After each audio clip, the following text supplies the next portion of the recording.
Indigenous mining, hardly do you see that type of mining again, because now we don't use pan and other stuff for mining again, just like we used to do. Now, hardly do you see such things. But then we have, so the indigenous mining is a manual where we use manual techniques, digging of materials and washing them with pickaxes, shovels, and scooping materials from riverbeds and the like. That was then. Today, hardly do you see this type of mining. So almost all our categories or our groups or the skills in mining are just 3 most of the time. But then this ever existed, and so we can't count it out. It's 4. And out of these 4, 3 of them still exist. This first one here is hard to find these days. I don't see people into it. But then some galamseyers also still go ahead to do this.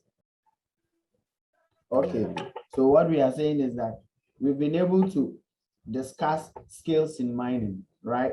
And we are saying that we can tell that a particular company is a small scale when we know the production level, how much tons that company or how much gold the company is able to produce within a year.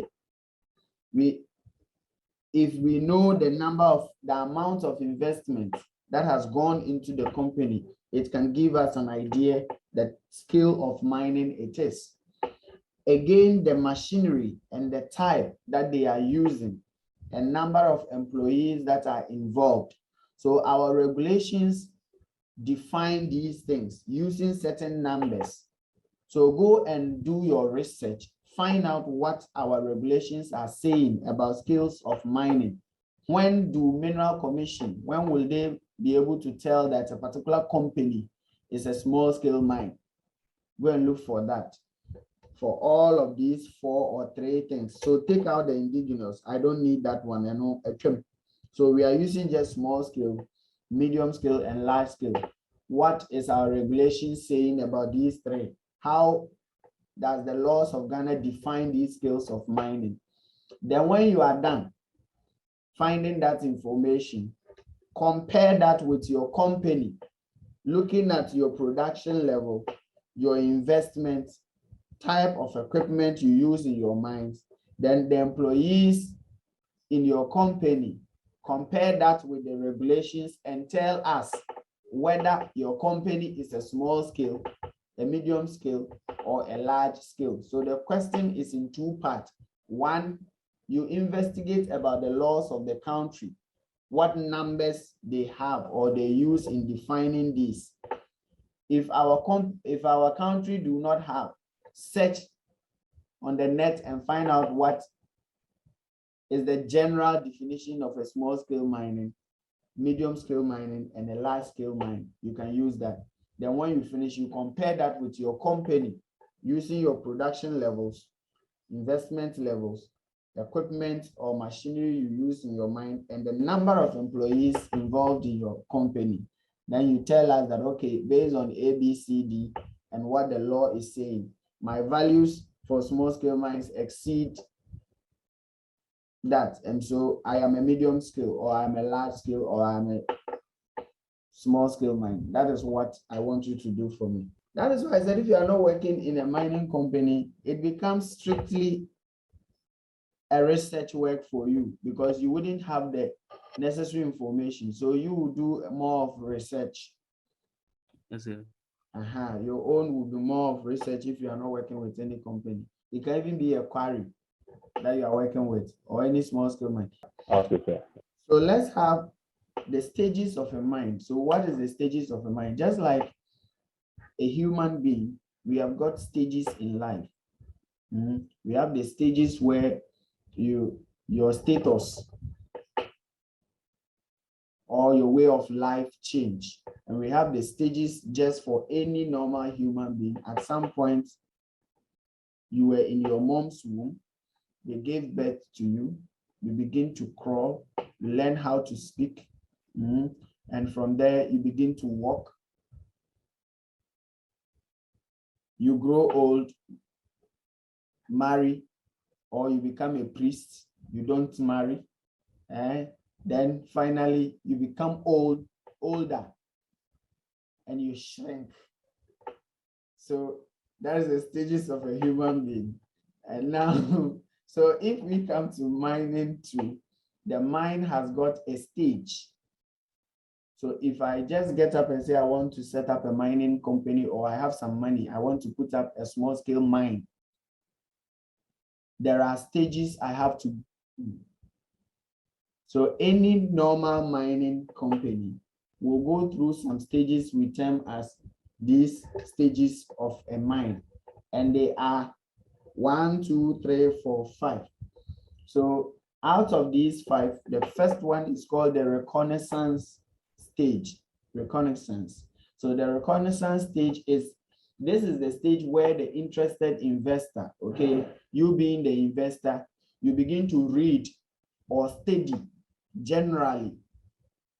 So you look for materials and information and begin to study and read materials around all the available literature and information that is at your disposal.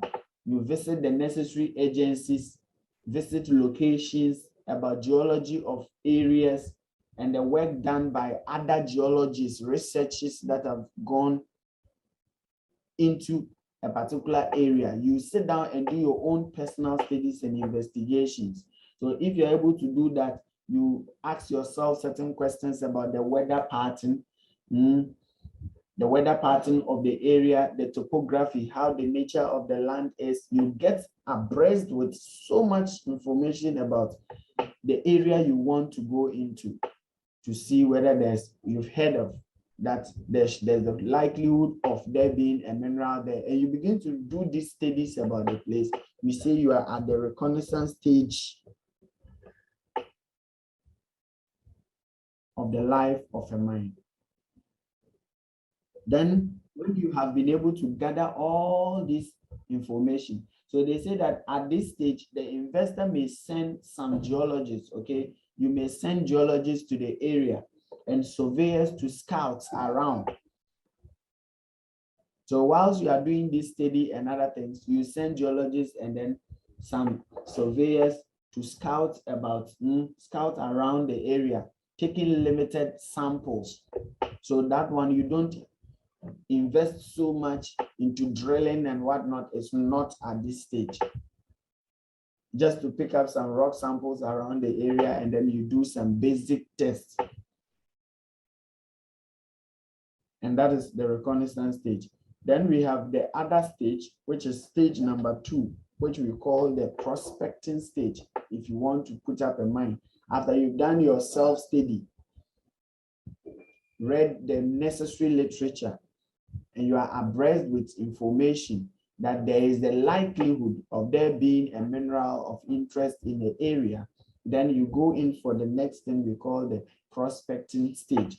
So getting more information and conducting a more detailed research involving geology maps and all those sort of things, then you are in the prospecting stage.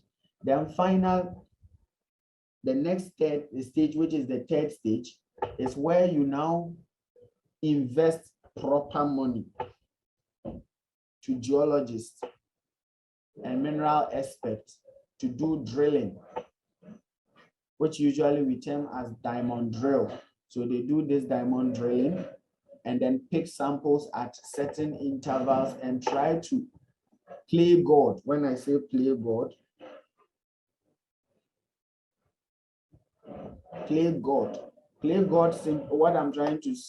what I mean by play God simply means we believe as Africans that there is a God who created the earth and the things in it. And so you as a layman, you are unable to see what is beneath the ground. But then the exploration stage of the mind will help you to get information that can help you predict.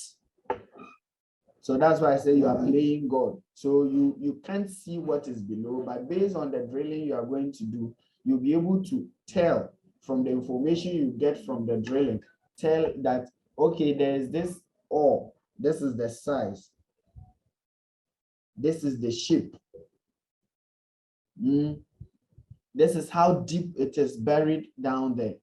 This is how big it is. You get all the necessary information that will let somebody think that there is a human being living under the earth that went down there to see the size of the ore body. That is how exploration stage is. So the exploration stage is very crucial. It is the stage that will give you the information for you to know whether it is worth investing more money into a particular mineral project or not. Then we have the development stage. At this stage, we are going to start work. So at this stage, we begin with the necessary information or necessary activities that will help us begin to mine. So in the mining, it says that putting in major openings, okay? This is how it is. If I may go over, we said that reconnaissance is like you have got an idea that I want to set up a business. Then you get out there, let's say you want to set up a particular business, but you don't have in mind what business you want to do, or you have in mind a business you want to put up, but you don't know how to go about it. Then you begin to go into the history and other information about the area you are now. So you begin to read any literature you come across regarding the people you live with, how the nature of their land, because if it is mining you are coming to do, when you find your deposits in the valleys, it will have an influence on how much money you are going to spend in your job. Someone asked a question that the explanation for exploration, prospecting and exploration were not clear. They seem the same. Yes, they look similar, but they are not the same. Either of them is about searching. Okay, so reconnaissance stage, you need to understand it from the reconnaissance stage. The reconnaissance stage is that you are just going around reading information about the area. Any necessary information that comes to your mind, you need to know about the place.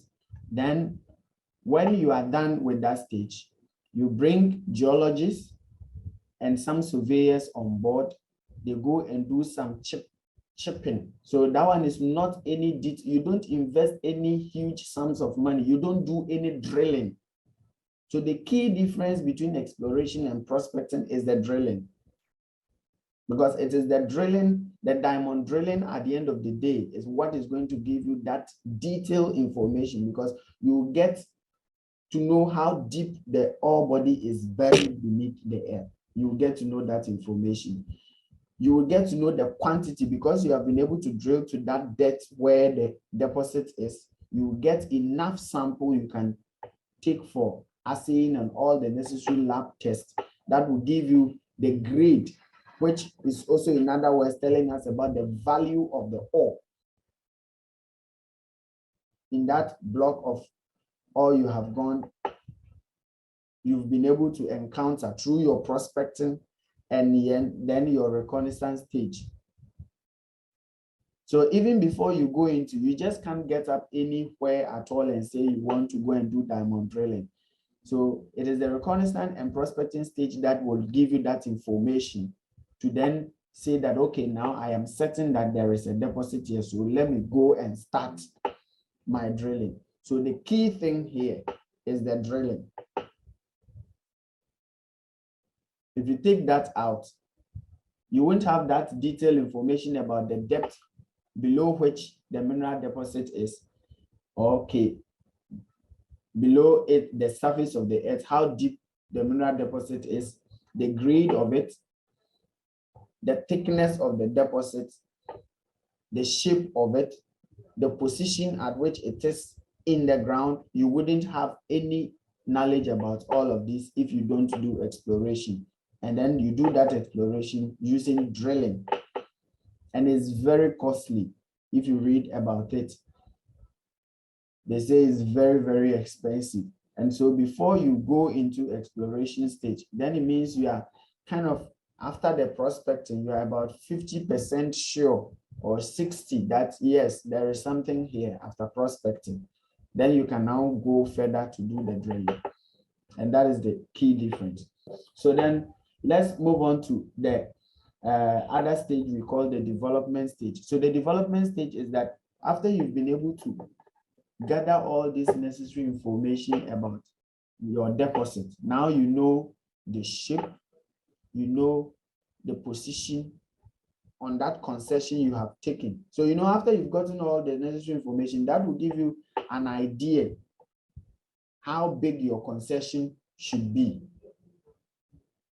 And that is why sometimes if you don't have this information, you can go for a concession and later on, people will build around you and you realize that, oh, my deposit extends out of my concession. So I need to do a cutback, I need to do this and all that. And then you have to end up compensating people. And as soon as you begin to mine, human beings begin to behave like scavengers. We begin to encroach your concession. And at the end of the day, you would have to pay us some money because it was not part of your land. Now you think there is something there you are coming for.